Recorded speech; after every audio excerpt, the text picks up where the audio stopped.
The last thing we'll talk about is how to change the color of the text, and we'll do it in a way that's very similar to how we changed some of these other text features. And that is by using a tag. I would like to change the color of the very last two lines of my intro passage because that is where the reader is offered a choice. And in fact, if I was to fill out this whole story, I would continue to change the color of the choices so the readers had a signal as to when they needed to make a choice. This tag is called a P tag, and it's a little bit more general than the tags we used before. You can do a lot of things with a P tag. The P tag is going to start right before the choices, and it's going to end right after the choices. And remember, we open and close tags or start and finish them by taking the tag letter or number, in this case a P, putting some alien ears on it. The only difference about the closing tag is that it has a backslash.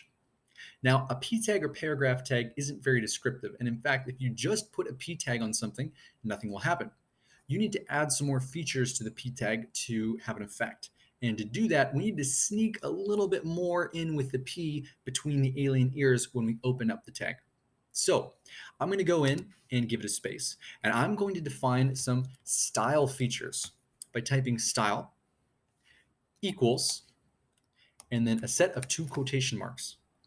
Now, inside those two quotation marks, right where I am right here, I can define all the types of styles to do with the size, the font, and with the color. And in this case, we'll just deal with color.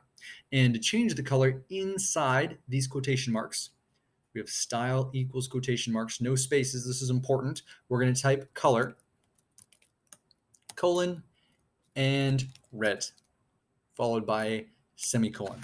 And that is a little snippet of code, little piece of instruction for the HTML page to take whatever text is inside this P tag and make it red. Let's see what this looks like. So once again, we've got our title, we've got our italicized font, we've got our bolded words, and down here, look at this. We've got red text. And this is a great way to signal to the reader that they have a choice to make. You'll notice the links are still blue. That is because the rules for links override the paragraph tag. There's a hierarchy in HTML we won't get into too much here, but the text has changed color, and this is a nice signal for a reader that they need to make a choice.